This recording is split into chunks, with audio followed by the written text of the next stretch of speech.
Good morning मित्रों, जय माँ भारती, जय गुरुदेव।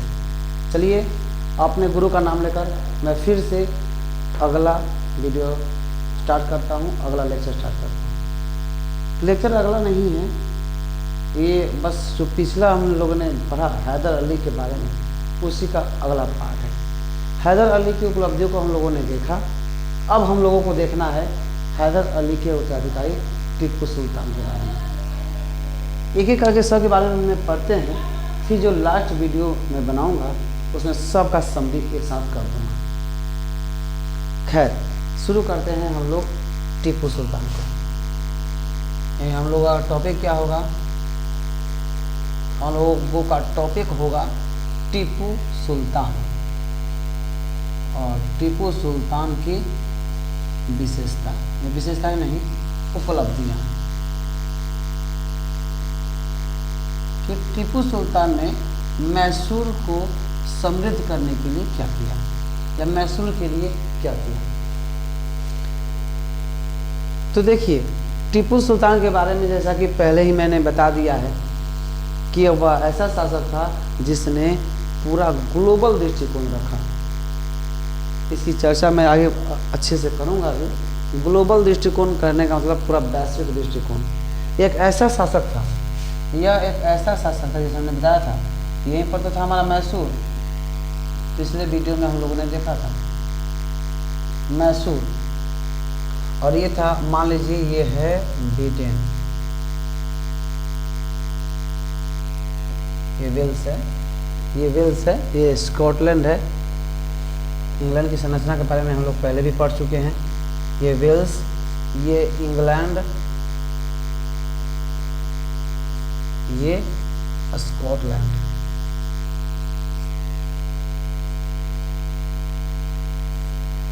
देखिए, यही तो है वेल्स, इतना वाला इलाका, ये वाला इलाका, ये पूरा पूरा इलाका इंग्लैंड और ये स्कॉटलैंड। और इसकी राजधानी यहीं पर थी, लंदन। चूँकि इंग्लैंड की चर्चा आ गई है तो थोड़ा सा इसके बारे में जान लेना भी जरूरी है। तो यही है, ये सब के सब मिल करके ब्रिटेन कहलाते थे। और यहाँ पर था आयरलैंड, आयरलैंड के ऊपरी हिस्सा, उत्तरी आयरलैंड। तो ये इंग्लैंड, वेल्स, स्कॉटलैंड और ये आयरलैंड, ये चारों के चारों मिल करके बनेंगे तो आज का यूके, यानी यूनाइटेड किंगडम, संयुक्त राज्य।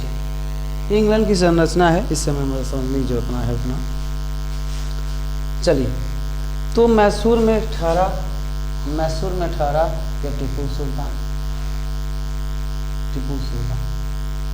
इसे भिड़ंत तो होनी चाहिए थी।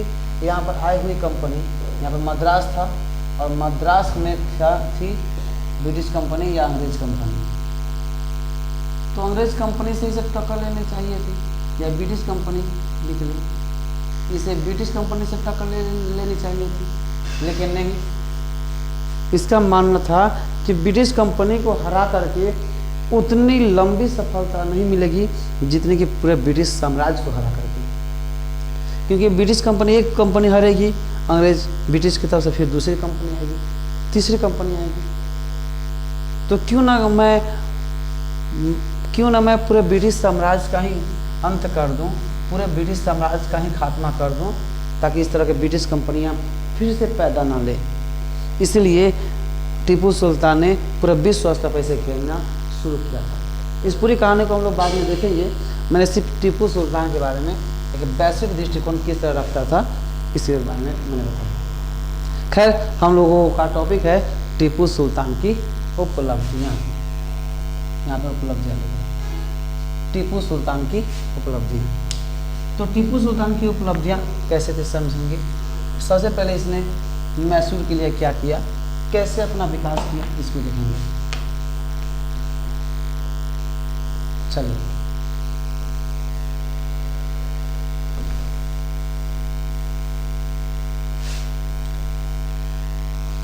एक बार फिर से नक्शा ड्रॉ करते हैं।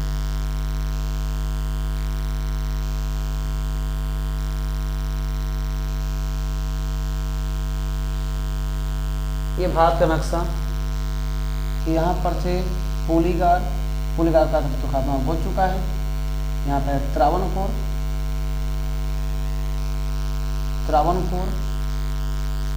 यहाँ पर है कर्नाटक राजवंश। हालांकि हमने पहले भी बताया था कर्नाटक और कर्नाटक अलग है। आज का कर्नाटक राज्य इधर है, परंतु पहले ऐसा नहीं था। कर्नाटक और यहीं पर तो था मैसूर।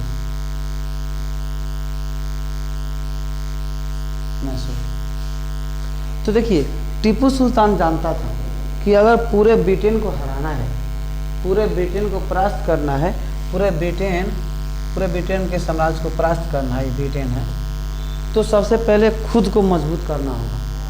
और खुद को मजबूत करने के लिए क्या करना होगा? सैनिक मामले में खुद को मजबूत करना होगा, यानी सैन्य शक्ति के रूप में अपने आप को सुदृढ़ करना होगा।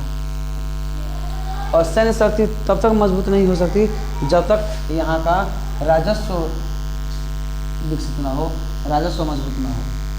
यहाँ से अधिक राजस्व की उगाही करे तब जाकर के कर सकता। लेकिन राजस्व की उगाही ऐसे तो कर नहीं सकता, नहीं तो इसमें नहीं तो टीपू सुल्तान में एक निरंकुश शासक में अंतर क्या रह जाता। टीपू सुल्तान ने हैदर अली के नक्शे कदम पर चलते हुए इसने क्या किया? पुलिगारों की तरफ मध्यस्थ या बिचौलियों को खत्म किया। मध्यस्थ या बिचौलिए, यानी पहले इसकी उपलब्धि क्या रही कि मध्यस्थ कह लीजिए या फिर कह लीजिए बिचौलिए। इसने बिचौलियों का खात्मा किया। ये बिचौलिए का मतलब क्या हुआ? बिचौलियों का खात्मा। देखिए पहले टैक्स लेने का जो प्रणाली थी, टैक्स लेने की प्रणाली वो कैसे थी? जैसे ये हो गए राजा, यानी राजा करने का मतलब टीपू सुल्तान। इसके अंतर्गत अधिकारी, ये कौन सा हो गए? ये ऑफिसर, अधिकारी, tax officer, TO, tax officer ना, कर राजस्व उगाही करने वाले अधिकारी। और ये हो गई जनता,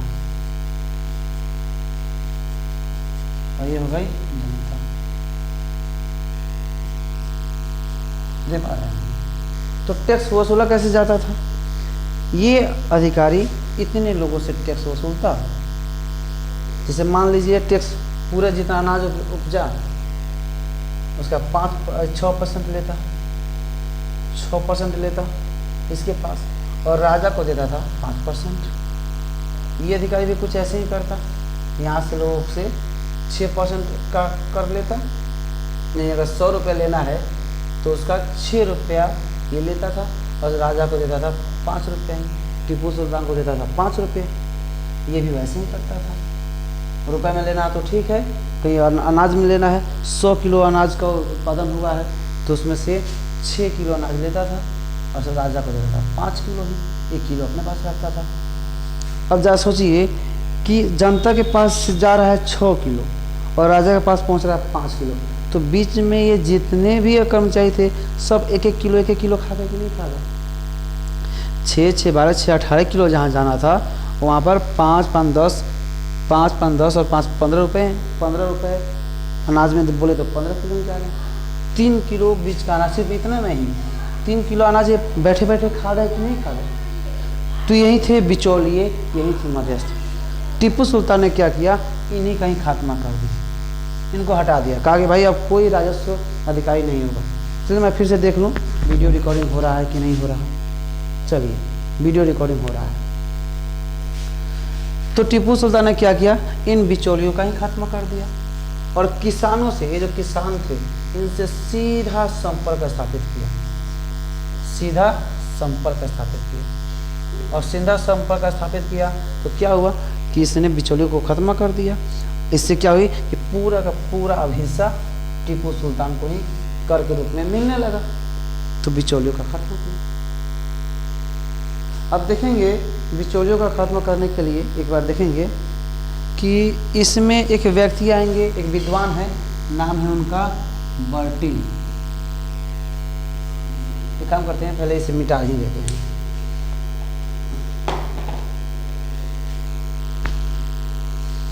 इसे मिटा देता हूँ, फिर इसे मिटा देता हूँ। चलिए, इसकी कोई ज़रूरत ना है, इसकी ज़रूरत पड़ेगी।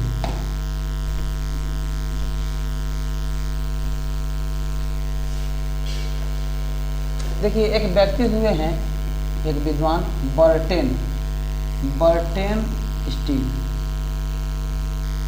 स्टील ने टीपू सुल्तान की इस नीति को, जो राजस्व बढ़ाने की जो इनकी नीति थी, इनकी राजस्व वृद्धि की नीति को, राजस्व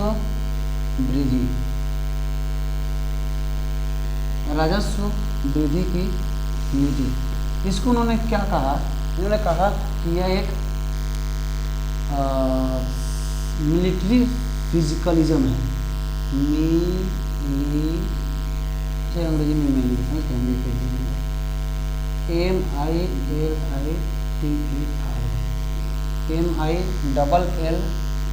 MILLITRY फिजिकलिज्म, FISCALISM,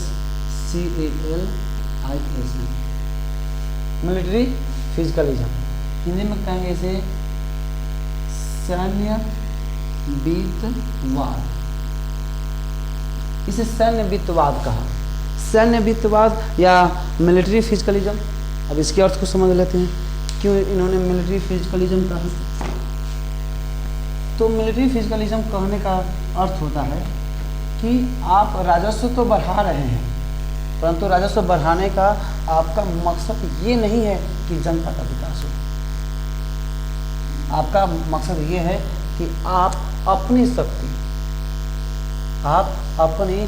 सैन्य शक्ति मजबूत करना चाहते हैं। सैन्य शक्ति यानी जब भी राजस्व बढ़ाया जाए, राजस्व को बढ़ाया जाए, किस उद्देश्य से? सैन्य रूप से मजबूत होने के लिए, अपना मिलिट्री पावर मजबूत करने के लिए, जब भी टैक्स अधिक से अधिक लिए जाएं और अपना राजस्व बढ़ाया जाए, आर्थिक रूप से मजबूत होने का लक्ष्य रखा जाए। लक्ष्य हो सैनिक शक्ति से मजबूत होना, सेना अधिक से अधिक रखना, वो भी एक से एक भयंकर सेना रखना, और अधिक से अधिक सेना रखना। और इस उद्देश्य से आप टैक्स वसूल रहे हैं, ज़्यादा राजस्व कमा रहे हैं, ताकि अधिक से अधिक सेना रखेंगे तो उनका वेतन देना, उनका भत्ता देना, उनके खर्चे निकालना। इस उद्देश्य से आपने राजस्व को बढ़ाया है। तो राजस्व को बढ़ाने की जो प्रणाली आपने अपनाई है, जो विचारधारा आपने अपनाई है, उस विचारधारा को कहेंगे मिलिट्री फिजिकलिज्म, सैन्य वित्तवाद। तो बर्टेन स्टील ने कहा कि टीपू सुल्तान ने सैन्य वित्तवाद की नीति को अपनाया था। तो बिचौलियों का खात्मा करना, राजस्व को बढ़ाना, ताकि उसकी सैन्य शक्ति मजबूत हो सके और वह ब्रिटिश जैसे साम्राज्य से लड़ सके। कंपनी से लड़ना था तो कोई बड़ी बात नहीं थी, हैदर अली ने लड़ा था और ब्रिटिश को मात दी थी, परंतु टीपू सुल्तान को तो पूरे के पूरे ब्रिटिश साम्राज्य से लड़ना था। तो इसीलिए इसने सैन्य शक्ति मजबूत करनी चाहिए। सैन्य शक्ति मजबूत करने के उद्देश्य से इसने राजस्व को बढ़ाना शुरू किया, और राजस्व को बढ़ाने के लिए मध्यस्थों का खात्मा जरूरी था, बिचौलियों का खात्मा जरूरी था। बिचौलियों का खात्मा किया, और इसी प्रणाली को देखते हुए बर्टेन स्टीन ने इस राजस्व वृद्धि की नीति को मिलिट्री फिजिकलिज्म यानी सैन्य वित्तवाद की संज्ञा दी। तो ये था टीपू सुल्तान की पहली उपलब्धि। हम लोग अगले वीडियो में देखेंगे टीपू सुल्तान की दूसरी उपलब्धि। वीडियो लंबा हो जाता है इसलिए, और मेरे पास उतने इक्विपमेंट नहीं है कि मैं ज़्यादा वीडियो शूट कर सकूं, इसलिए मैं छोटा छोटा वीडियो शूट करता हूं मोबाइल से, उसे फिर एक पेन ड्राइव है, पेन ड्राइव में भेज देता हूं, मोबाइल खाली हो जाता है, फिर मैं दूसरा वीडियो अपलोड कर पाता हूं, दूसरा वीडियो रिकॉर्डिंग कर पाता हूं। तो इसलिए इस तथ्य को यहीं पर रोकते हैं, इस लेक्चर को यहीं पर रोकते हैं। धन्यवाद। जय गुरु, जय माँ भारती।